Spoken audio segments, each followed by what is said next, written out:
Hey everybody, this is Mike with the One Stop Co-op Shop, and today I'm reviewing Kinfire Council, both the competitive play in the base game, as well as the solo and cooperative play in the expansion. And disclaimer that I got a review copy of this one. Kinfire Council is a worker placement game for 2 to 5 players, or 1 to 5 if you get the solo co-op expansion. You go into different worker placement spots in this town, some of them at higher tiers requiring taxes to even access them, to earn a variety of resource types, and you can use those to earn victory points by improving the buildings of the town for everybody, fulfilling the needs of the city, combating threats posed by an evil cult, or building up lighthouses to keep the entire land safe from darkness. So let's discuss 5 key things to know about Kinfire Council. So my number 5 point, the least important to know, but still important or I wouldn't have it on the list, are the decrees in the game. So at the beginning of each round, you get these 2 decrees flipped up from this big deck, and they can have laws that'll have an ongoing effect for the rest of the game. They could be bonus cards that the person who votes for it the most gets to keep, crises you have to avoid, and in the solo co-op expansion, they add these cult decrees that if you don't pass enough votes for your own chosen decree, trigger instead. And these can be pretty interesting in their varied effects. They give you something to worry about, especially in competitive play, as you try to win the ones that will most benefit you. But in my experience, they aren't quite as exciting as I had hoped, because often you'll get 2 cards that don't matter as much as they could, and you don't care as much which one wins. And while the cult decrees for solo co-op are interesting, it's usually pretty easy to defeat them, so you don't have to worry about them that much. My number 4 point is focused on the characters and counselors in the game, and this is a full pro. So in each game, you get to pick one of the leaders of the city, and they each have game-breaking effects that are incredibly powerful and quite varied. It'll really change up your entire strategy and tactical landscape. And then on top of that, your counselor gets paired with a different set of workers. Now, this doesn't change things as much because you just get a seeker with a single skill, but in a very cool touch, you can level up your other workers with skills as well, which make them much more powerful, especially for certain tasks. So you get a feeling of growth throughout the game, and again, the variety of strategy is really good. Although one caveat to that, there are some counselors that feel way better for the solo co-op mode,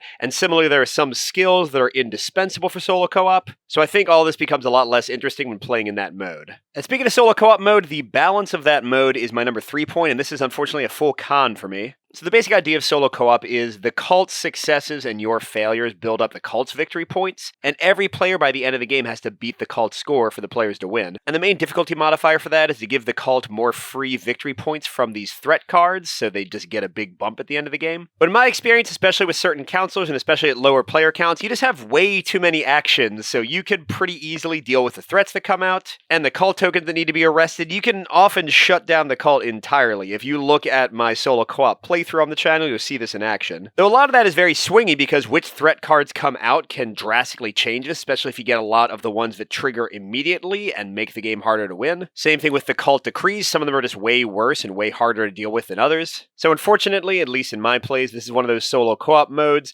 where it feels a little under-tested, it feels a little too easy. There are probably some house rules you can put in to make it more of a challenge, but I wish the player didn't have to do that. Now that same cult is my focus, my number 2 point, and this is a mix for my taste. I generally like the core mechanics of how the cult messes with players, especially in competitive play. At the beginning of each round, you get 3 cult tokens, and they block some of the action spaces, while also putting out and advancing those threat cards I mentioned. And these both offer dangers that'll affect the entire game for the players, while also giving them major ways to score victory points. So again, in competitive play, this all works great. What I don't love as much, and this is partially a personal thing, is that in competitive 3 to 5 player play, players can side with the cult and give influence to the cult and then just try to sort of tank the game and let the cult get the most victory points instead of any of the players. But again, that might be a personal preference because I don't tend to like semi-cooperative mechanics in games. But let's end with a very strong pro for number 1, because I do really like this game, except maybe not so much for solo co-op mode. And here I'm talking about the worker placement. I think it is great. Whether it's solo co-op or competitive, I think figuring out which spaces you want to go to, how you want to chain together getting that resource, and then using another space to turn it into that resource, to allow you to defeat big threat cards, build up the lighthouse, all these cool things. I think that core gameplay loop is excellent. And I love the taxes system, where the more powerful spots cost more money. I love that you can upgrade locations for everyone, and with the expansion, you can even swap out locations to change their abilities. And if you have the right resources, you can take these little errand actions to fulfill the city needs, to build the lighthouse. It's just a great resource and worker puzzle. Although one design decision that's not going to work for everybody, I'm still not sure if it works for me, is that as the player count goes up, they take away your workers. So with 3 players, you only have 5. With 4 players, you only have 4. With 5 players, you only have 3. So you're doing a lot less each round. There's only 5 rounds in the game. Now, on the positive side, that means the gameplay timer is tight at all player counts. counts. It never overstays its welcome, but players might feel frustrated at those high player counts with such limited workers to go around. And this is a pretty big part of that questionable balance in the solo co-op mode because things get so changed at different player counts. So overall, you might want to check out Kinfire Council if you like competitive worker placement games.